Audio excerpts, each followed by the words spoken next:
ಹಿಮ್ಮೆಲುಬುಗಳು ಆಗಿವೆ. ಇದು ಅವಶ್ಯಕತೆಯಾದ ಸಿಹಿನೀರನ್ನು ಒದಗಿಸುತ್ತದೆ. ನಾವು ನೀರಿಲ್ಲದೆ ಬದುಕಲು ಸಾಧ್ಯವಿಲ್ಲ.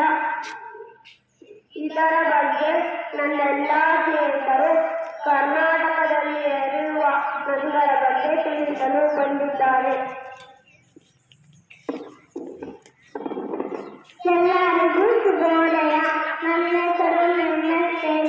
ನಾನು 1ನೇ ತರಗತಿ ವಿಭಾಗದಲ್ಲಿ ಓದುತ್ತಿದ್ದೇನೆ.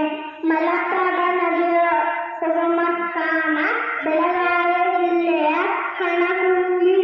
ಕಟ್ಟಿಯ ನದಿಯು ಕೇರಳ ರಾಜ್ಯದ ವಯನಾಡಿನಲ್ಲಿ ಹುಟ್ಟಿ ಕರ್ನಾಟಕದಲ್ಲಿ ಹರಿಯುತ್ತದೆ. ಲಕ್ಷ್ಮಣತೀರ್ಥ ನದಿಯ ಉಗಮಸ್ಥಾನ ಬೆಳಗಾವಿ ಜಿಲ್ಲೆಯ ಕೊಡಗು ಜಿಲ್ಲೆಯ ಮುನಿಕಾಡು. ಹೇಮಾವತಿ ನದಿಯ ಉಗಮಸ್ಥಾನ ಚಿಕ್ಕಮಗಳೂರು ಜಿಲ್ಲೆಯ ಜಾಳಿ. ಧನ್ಯವಾದಗಳು. ನನ್ನ ಹೆಸರು ತೋರು. ನಾನು 11ನೇ ತರಗತಿ ವಿಭಾಗದಲ್ಲಿ ಓದುತ್ತಿದ್ದೇನೆ.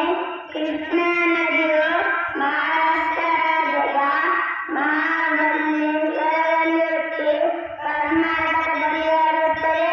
ಹೇಮಾವತಿ ನದಿಯ ಉಗಮಸ್ಥಾನ ಚಿಕ್ಕಮಗಳೂರು ಜಿಲ್ಲೆಯ ಬಾಬಾ ಬುಡನ್ಗಿರಿ.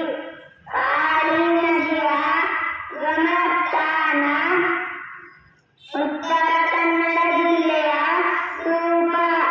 ಅರ್ಕಾವತಿ ನದಿಯ ಉಗಮಸ್ಥಾನ ಚಿಕ್ಕಬಳ್ಳಾಪುರ ಜಿಲ್ಲೆಯ ನಂದಿದುರ್ಗ. ಧನ್ಯವಾದಗಳು. Let me introduce myself to you. My name is Harshita. I am studying first standard C section. ಮಂತ್ರಾ ನದಿಯು ಮಹಾರಾಷ್ಟ್ರದ ರಾಜ್ಯದ ಬಾಗತ್ನಲ್ಲಿ ಹುಟ್ಟಿ ಕರ್ನಾಟಕದಲ್ಲಿ ಹರಿಯುತ್ತದೆ.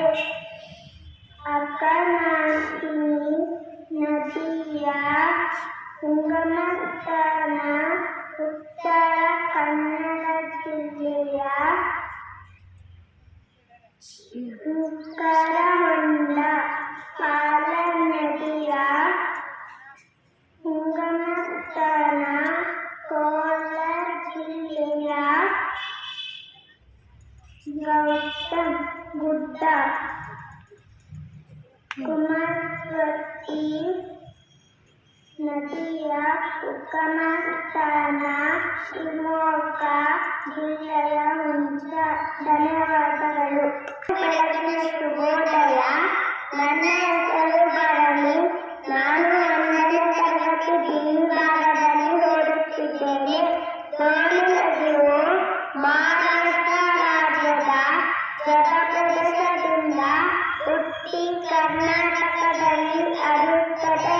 ಘಟಪ್ರಭಾ ನದಿಯ ಉಗಮಸ್ಥಾನ ಬೆಳಗಾವಿ ಜಿಲ್ಲೆಯ ರಾಮಘಟ್ಟ. ಶಿಂಷಾ ನದಿಯ ಉಗಮಸ್ಥಾನ ತುಮಕೂರು ಜಿಲ್ಲೆಯ ದೇವರಾಯನದುರ್ಗ.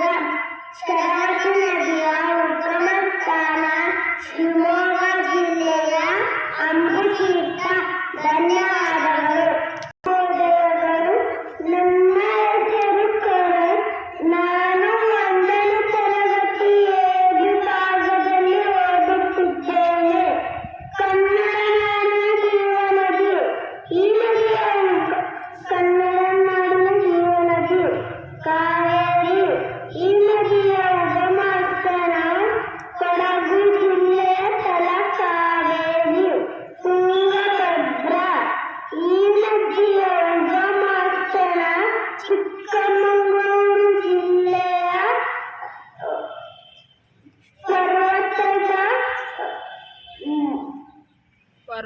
ಗಂಗಾಮಾಲಾ ಗಂಗಾಮಾಲಾ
ನಮಸ್ತೆ.